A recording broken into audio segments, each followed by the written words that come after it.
শাহিদ, লাইনচ্যুত পাওয়ার কাট তো উদ্ধার হয়েছে, রেল চলাচল স্বাভাবিক হয়েছে কিনা? এই ঘটনার পরপর ময়মনসিংহ জামালপুর যে রেল লাইনটি রয়েছে, আপনি আমার পেছনে দেখতে পাচ্ছেন, এখানে একটি কালভার্ট রয়েছে। এই কালভার্টটি ক্ষতিগ্রস্ত হয়েছে।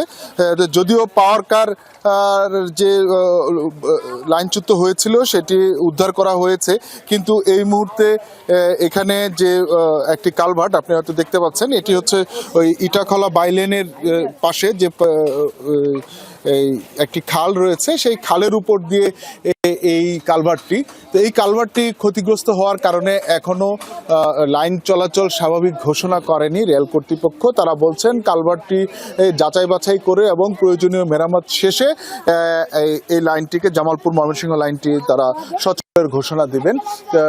এই মুহূর্তে এখানে যারা কর্মীরা রয়েছেন, তারা কাজ করছেন, রেলওয়ের কর্মীরা এই কতটুকু ক্ষতিগ্রস্ত হয়েছে এই কালভার্টটি সেটি তারা নিরূপণ করছেন, এবং সেই সাথে এখানে যে স্লিপারগুলো ভেঙে গেছে সেই স্লিপারগুলো তারা পাল্টে দিবেন, এবং যেগুলো মেরামত করা যায় এবং যদি কিছু থাকে সেটি তারা করবেন। এই কাজগুলো তারা করছে।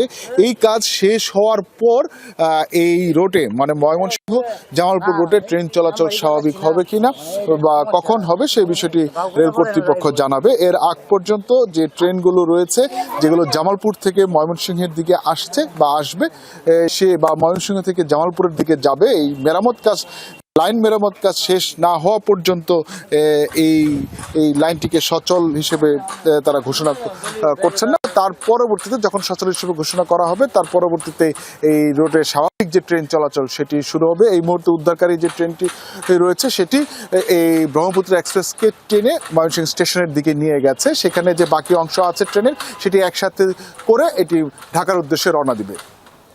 শাহিদ, আপনাকে ধন্যবাদ।